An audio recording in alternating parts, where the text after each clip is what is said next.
Well, hi there. Remember me?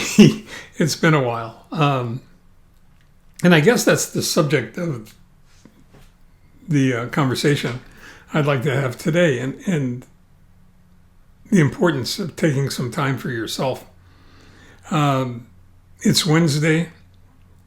It's August 11th, I think.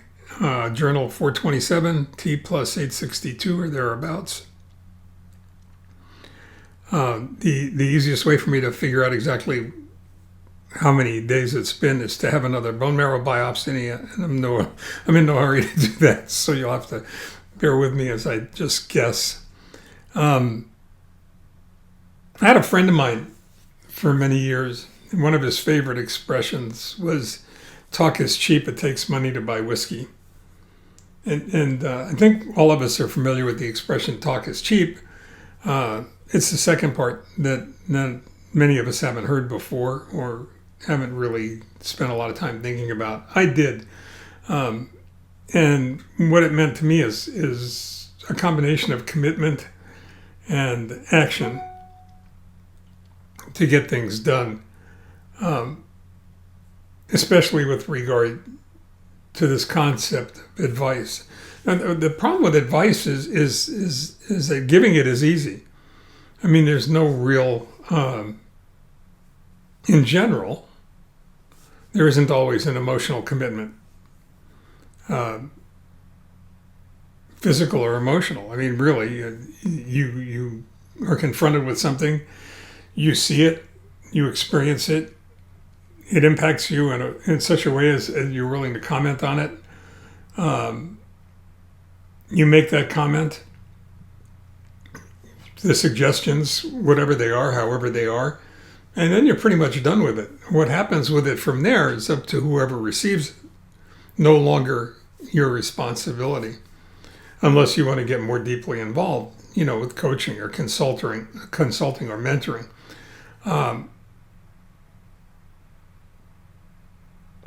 That's problematical, especially with advice that's unsolicited, when somebody doesn't ask you for your advice and you decide to go ahead and offer it anyway. But there are exceptions. There are exceptions to every rule, and advice is no different, I suppose. And I think the most obvious of those exceptions is when you offer advice to yourself in that ongoing dialogue you have inside your head.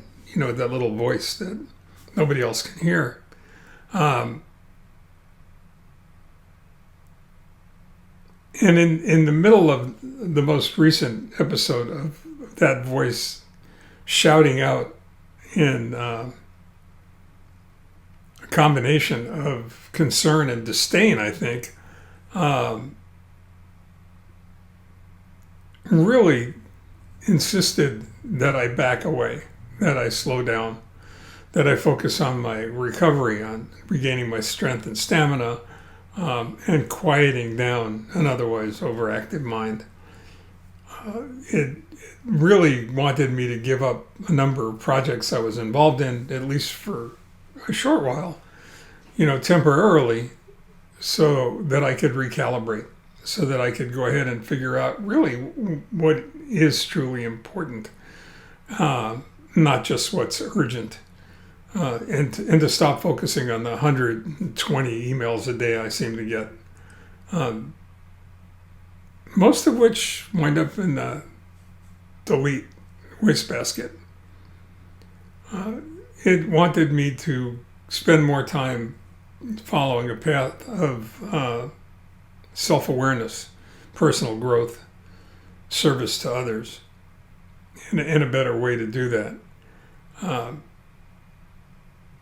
In all honesty, I have the same relationship with advice that most everybody has. It's not always welcome. It's not always appreciated. It's certainly not always adhered to. But this time I listened. I thought the advice was compelling. And I think it paid off, because I could see myself falling back into similar patterns of putting everybody else first, and something I've been notorious for most of my adult life. And this time it became apparent that each day was becoming more and more densely packed with stuff that may have been urgent but wasn't necessarily important, wasn't necessarily meaningful or rewarding, at least to me. And I listened to that little voice that said, talk is cheap, now show me. Take a break. Let me know that you're listening. Prioritize. Stop crowding your life with urgent at the expense of important. And I recognize that talk isn't always cheap, that sometimes it's rich and rewarding, and sometimes it pays to listen. And sometimes the rewards are great, especially when you listen. So every once in a while, maybe it's a good idea to stop and take inventory and recalibrate. I know it's helped me a lot. I hope this makes sense. I had a long day at City of Hope with blood work, doctor, and infusion, and my second Shingrix shot, so I don't feel especially great. But I thought this was important enough to